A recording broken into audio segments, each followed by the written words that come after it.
Hi dear friends, welcome to G centre. Question चल रहे हैं, क्वेश्चन की बात करेंगे। इधर उधर की बात करना भी क्या जब क्वेश्चन चल रहे हो यार। चलो, for the given pole zero configuration, जी हाँ सर, पोल दिए हैं, जीरो दिए हैं। The value of the transfer function at s equal to 1 is found to be 3.2। ठीक है, determine the transfer function and gain factor K. अच्छा, transfer function और के दोनों बताएं। ट्रांसफर फंक्शन यहां से ड्रॉ कर सकते हैं क्या तुरंत देख के? जी हाँ सर, ट्रांसफर फंक्शन हम ड्रॉ कर सकते हैं, बोले तो लिख सकते हैं। Transfer function from this plot is, पक्का गेन की वैल्यू आएगी सबसे पहले के। ठीक है, कहां कहां पोल्स हैं वो देख लो। सबसे पहले पोल एट ओरिजिन है, एक पोल हो गया। उसके बाद पोल एट वैल्यू 2 है। उसके बाद s+3 है। उसके बाद s+4 है। This is the transfer function. लेकिन इस ट्रांसफर फंक्शन की वैल्यू दी हुई है s इक्वल टू 1 पे, और वो है 3.2। तो भाई साहब, इसकी वैल्यू यदि 3.2 है, s इक्वल टू 1 पे, तो हमें k की वैल्यू मिलने वाली है यहां से, है ना। s given 3.2 is the value. ये मैंने ले ली 3.2 ना, हाँ, ये हो गया k। s की वैल्यू कितनी बेटा? 1 है। So this is nothing but 4 divide by 1 गुना 3 गुना 5। Am I correct? 2 + 1 3, 4 + 1 5, और ये 1 है ही। तो यहाँ से k की वैल्यू आ रही है बच्चे, ठीक है। और k की वैल्यू क्या आ रही है जरा बताएं मुझे। Sir k is equal to 3.2 गुना 15 डिवाइड बाई 4। सो यहाँ से k की वैल्यू कैलकुलेट कीजिए कैलसी से। सो इसकी वैल्यू आ रही है आपके पास 12। सो आपका ट्रांसफर फंक्शन जो हो गया वो हो गया कितना बेटा? 12 s+3 divide by s+2 s+4। कहानी क्लियर है? चलिए, let's come to the next one. Question number 29। A control system whose step response. अच्छा, इस पे आएंगे, रिस्पॉन्स वाले पे हम बाद में आएंगे। इजी वाले कर लेते हैं आज की कंडीशंस के। इस पे भी आएंगे बाद में, इस पे भी बाद में आ जाएंगे। ओके, ये वाला ले लेते हैं। Question number 32। A transfer function of a linear time invariant system is given by this. The steady state value of the output. The steady state value of the output of the system for a unit impulse input applied at time t equal to 1 will be. कितना अच्छा question है यार, ये बहुत ही अच्छा question है ये।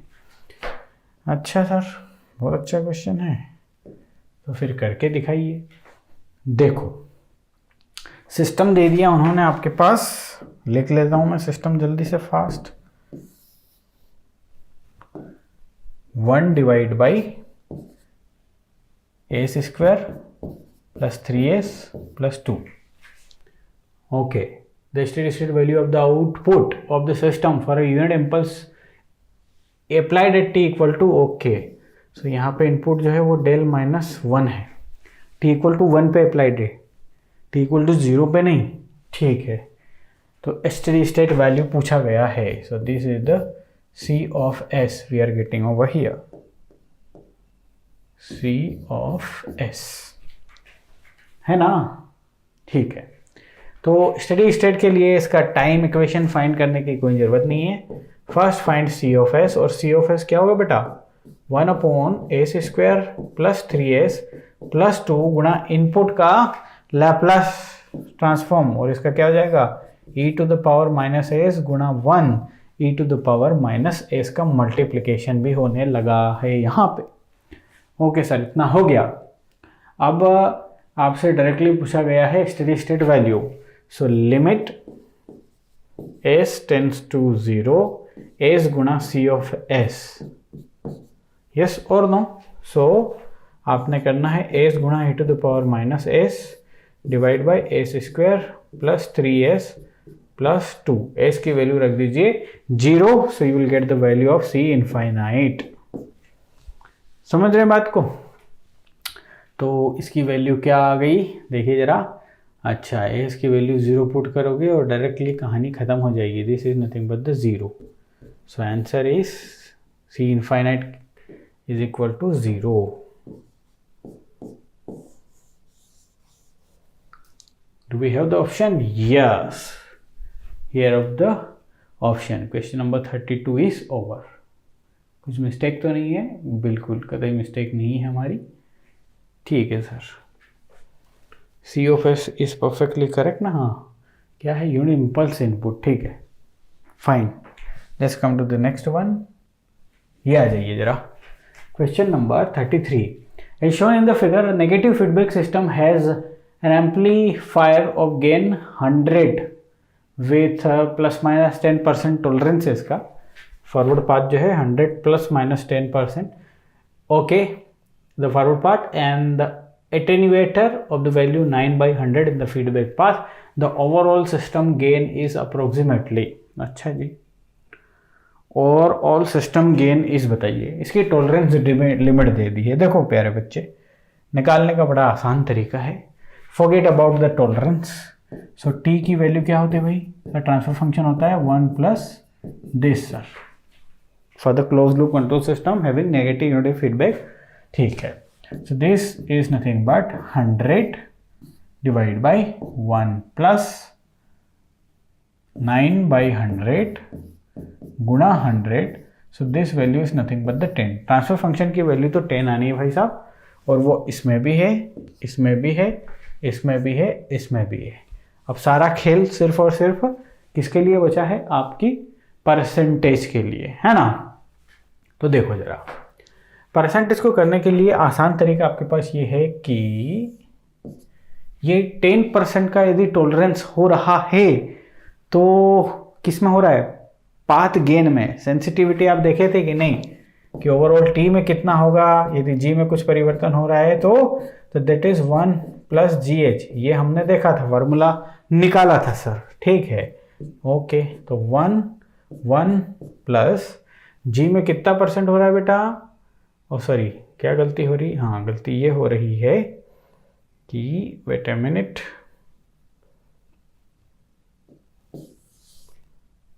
देखा जरा ध्यान से.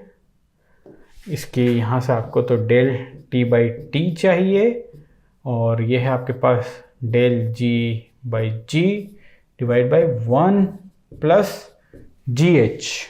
ठीक है. तो इसकी वैल्यू है 10%, फ्रैक्शनल वैल्यू. चलिए, this is the 10% value. 1 plus G H, 1 plus G H, 100 गुणा दिस करोगे तो यहाँ पे 10 आ रहा है. So you are getting this 1%. तो आपका फाइनल आंसर टॉलरेंस में यदि दोगे आप तो क्या आएगा? टी की वैल्यू आ रही है 10 और प्लस माइनस 1%.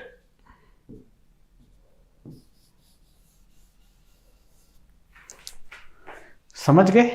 ठीक है. दूसरा तरीका आपके दिमाग में कभी आ जाए. देखो, टॉलरेंस दे दिया है प्लस माइनस 10 का मतलब क्या है? तो 10% इधर हो सकता है, 10% इधर हो सकता है. 10% यदि हाई जाएगा तो 110, लो जाएगा तो 90. तो एक बार हाई से एग्जीक्यूट करके ट्रांसफर फंक्शन फाइंड करो. तो हाई से एग्जीक्यूट करोगे तो this is nothing but 110 divide by 1 plus ये है आपका 9 बाई 100. ओके, गुणित 110. Am I right? 110. Yes, correct. So this is nothing but this. So 110 divide by कितना है? So इसकी वैल्यू आ रही है approximately 10.01. This is the approximate value when you are taking the higher limit. Now let's take the lower limit. So lower limit में बेटा ये हो जाएगा 9t divide by 1 plus 9 by 100 गुणा 90. So let's find out the value. So ये value आ रही है बेटा 9.90. अब आप ही देख लो, सिर्फ 1% का वेरिएशन हो रहा है. This is the value. इसमें सिर्फ 1% का, देखो इसकी हायर लिमिट आ रही है 10.01. लोअर लिमिट आ रही है 9.90। अब देखो ये होता है 10 प्लस माइनस 1%। 1% कितना होता है? 10 गुणा 1/100।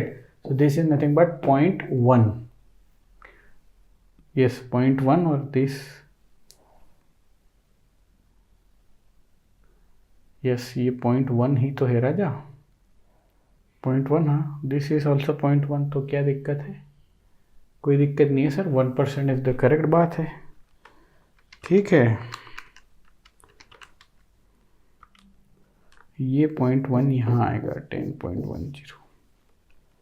ठीक, did you get my point?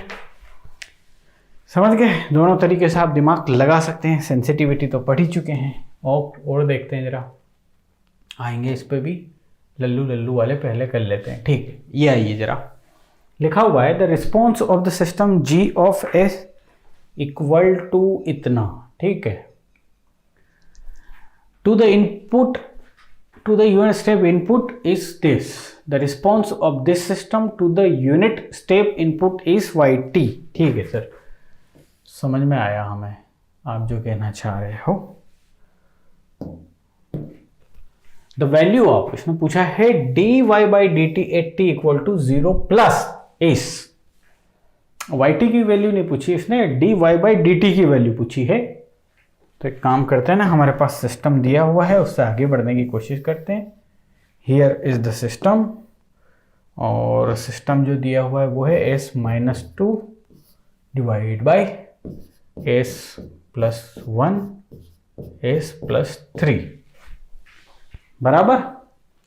ठीक है सर, एंड साथ में आपने इसको इनपुट दिया है 1/s यानी कि यूनिट स्टेप इनपुट। सो ये आपको y ऑफ s देने वाला है, और इस y ऑफ s का यदि आप ILT ले लोगे, इनवर्स लाप्लास ट्रांसफॉर्म, तो आपको yt मिलेगा। उस yt का dy by dt at t equal to 0 चाहिए आपको। तो आप क्या करोगे सर? आगे बढ़ेंगे। तो आगे बढ़ेंगे, आगे बढ़ो जल्दी से। यहाँ आप देखोगे कि sir y of s is equal to 1/s गुणा s-2 divide by s+1 s+3। Partial fraction आपको पीछा नहीं छोड़ेगा कंट्रोल सिस्टम में बेटा। सो this is nothing but s something bye s something upon s+1 something upon s+3। यहाँ से कर दी जाएगी बाउंड्री, सॉरी ये बाउंड्री बना देते हैं, डोंट डिस्टर्ब। चलिए वैल्यू निकालिए सर, s की वैल्यू 0 रख दो बेटा, यहाँ भी 0, यहाँ भी 0, यहाँ भी 0। सो ऊपर बचा -2 और नीचे बचा 3। s की वैल्यू -1 रखो बेटा, -1 रखो, इसको हटा दो, -1 माइनस, सो -3, ये -1 और ये 2 -2। ठीक है, s की वैल्यू -3 रखो, -3 -2 -5 हो गए, और इसको तो हटाना है। सो -3 यहाँ से और -2 यहाँ से, तो प्लस के 6। ठीक है, सो फाइनल लिखो बेटा, y of s is equal to -2/3 गुणा 1/s प्लस 3/2 यानी कि 1.5 कर दूं मैं, 1.5s+1 माइनस 5/6 गुणित 1/s+3। Here it is. अब आपको क्या चाहिए भाई साहब? सर आपको चाहिए y ऑफ t चाहिए। देखते जाइए यार, आपने कर दिया क्या खुद से? बहुत बढ़िया बेटा, ऐसा ही करना है। तो इन्वर्स ले लीजिए, तो -2/3, ठीक है, plus 1.5 of e⁻t -5/6 of e⁻³ और सबके बाहर तो u ऑफ t है ही, कोई दिक्कत है ही नहीं। नहीं भी लिखोगे तो चलेगा, बिकॉज कंट्रोल सिस्टम में एवरीथिंग इज फ्रॉम 0+। ठीक है, तो सर अब इसका हमें पता करना है dy by dt। So dy by dt पता करते हैं, चलो जरा। तो ये हो जाएगा 0 और ये हो जाएगा -1.5 e⁻t और ये हो जाएगा प्लस 5/6 गुणा 3 इंटू e⁻³ ठीक है, इसकी वैल्यू रखो t = 0 पे, t = 0 प्लस यानी कि 0 पे, और 0 पे इसकी वैल्यू क्या आएगी, कैलकुलेटर से जल्दी से बताओ। -1.5 प्लस 5/2, ये आ रहा है ना भाई, 5/2, 5/2 is nothing but 2.5, 1.5 minus 2.5 is nothing but 1, इसकी वैल्यू आ गई 1। समझ गए बात। अब एक और कहानी ये कि आप में से कहीं कुछ इंटेलिजेंट बच्चों ने इसको एक नए तरीके से भी करने की कोशिश करी होगी, और वो नया तरीका है कि सर क्यों हम टाइम डोमेन में इक्वेशन क्रिएट करें, टाइम डोमेन में इक्वेशन क्रिएट करते हैं कुछ इधर का उधर प्लस माइनस कर दिया तो लंका लग जाएगी ना सर। तो सर आपने तो सिखाया है इनिशियल वैल्यू थ्योरम है, तो इनिशियल वैल्यू थ्योरम ये कहती है कि कोई भी फंक्शन यदि आपके पास है तो आप इनिशियल वैल्यू ट्यूल लगा सकते हैं, और जहाँ पे s टेंड्स टू कहाँ होगा, इनफाइनाइट एस एफ एस, और ये वैल्यू है आपकी f(0) की। लेकिन मेरे पास जो है ना फंक्शन वो है dy/dt, इसकी वैल्यू चाहिए मुझे t=0 पे। समझिएगा ध्यान से।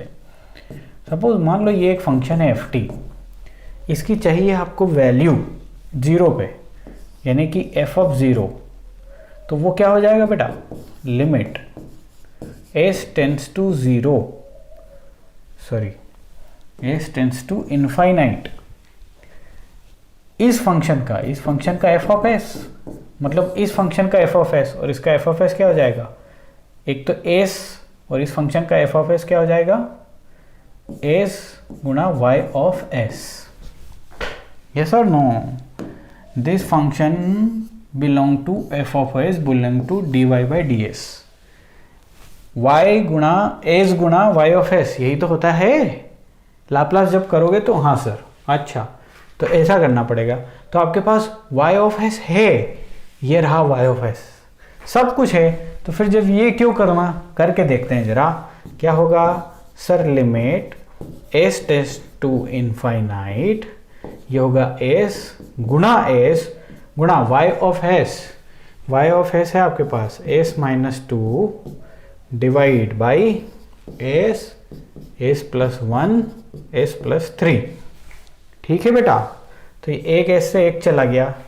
अब ऊपर जो है ना वहाँ s की जगह इन्फिनिटी पुट करो तो इन्फिनिटी बाई इन्फिनिटी का एल हॉस्पिटल रूल लगाना पड़ेगा। तो limit s tends to infinite, यहाँ ऊपर वाले को लिख लिया मैंने s², या एक काम कीजिए ना, s² दोनों से कॉमन निकाल लीजिए और कहानी को ख़त्म कीजिए। चलिए ऊपर वाले से यहाँ से s कॉमन निकाल लिया, 1 - 2/s बचा, और नीचे से जब s² कॉमन निकाल लिया तो यहाँ बचा 1 + 1/s, और यहाँ से s जब कॉमन निकाल लिया तो ये बचा 1 + 3/s, ये गॉट कैंसल्ड। नाउ s की जगह 0 रखो बेटा, सॉरी s की जगह इन्फिनिटी रखो, तो ये हो जाएगा 1 - 0, ये हो जाएगा 1 + 0, और ये हो जाएगा 1 + 0। सो कहानी क्या आ गई, 1। तो ये सब करने की ज़रूरत नहीं पड़ी। तो ये कौन कर रहे, इंटेलिजेंट बच्चे, जो कॉन्सेप्ट को अच्छे से जो मैं सिखा रहा हूँ उसको सीख रहे, वो कर रहे रे दादा। समझ गए सर, हम कर देंगे, अगली बार हम भी करेंगे। देखो मज़ा आया ना, आपने जब खुद से किया होगा तो कुछ और किया होगा, यहाँ पे आपको दोनों तरीके मिल गए। चलिए question number 36, if the open loop transfer function of A negative feedback, क्या बोल दिया भाई, बड़े ध्यान से, ओपन लूप ट्रांसफर फंक्शन दिया हुआ है, negative feedback control system is this, then gain k for a closed loop pole to be at this. अच्छा sir, open loop transfer function दिया है, नेगेटिव फीडबैक है, और h(s) दे दिया है, ओपन लूप ट्रांसफर फंक्शन दिया, नेगेटिव फीडबैक दिया है। अब ये इसने मेंशन नहीं किया कि यूनिटी फीडबैक है या नहीं है, सिर्फ नेगेटिव फीडबैक। देखो, if the open loop transfer function of negative feedback control system is इतना, देन द गेन k। तो यदि आपके पास मेंशन नहीं है कि यूनिटी है या नहीं है, तो बाय डिफॉल्ट यूनिटी लेके चलना है यारा, नोट पॉइंट है ये आपके लिए। ठीक, तो चलो फिर बनाते हैं। सर h(s) दिया हुआ है हमें, that is k divide by s plus 1 and this is this. ठीक, तो यदि इसका क्लोज लूप ट्रांसफर फंक्शन बनाओगे तो वो क्या बनेगा, वो बनने वाला है s plus 1 cube plus k, ये बनेगा आपका क्लोज लूप ट्रांसफर फंक्शन। ठीक है साहब, भाई साहब CLTF। अब CLTF का एक पोल इस पे है, एक पोल इस पे, मतलब इस इक्वेशन को s plus 1 cube plus k is equal to 0, इसके पर्टिकुलर पोल, ये जहां भी पोल होगा इसकी वैल्यू 0 होगी या नहीं होगी बताइए।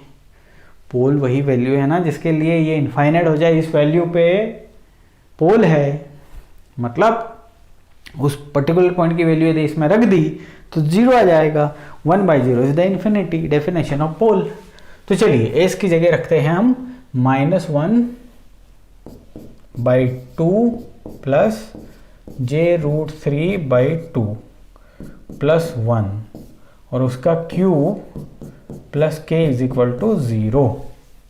ठीक है साहब, तो जरा सोल्व कर दो यारा। तो ये तो हो जाएगा 1/2 प्लस j√3/2, उसका कर दो आप cube plus k is equal to 0।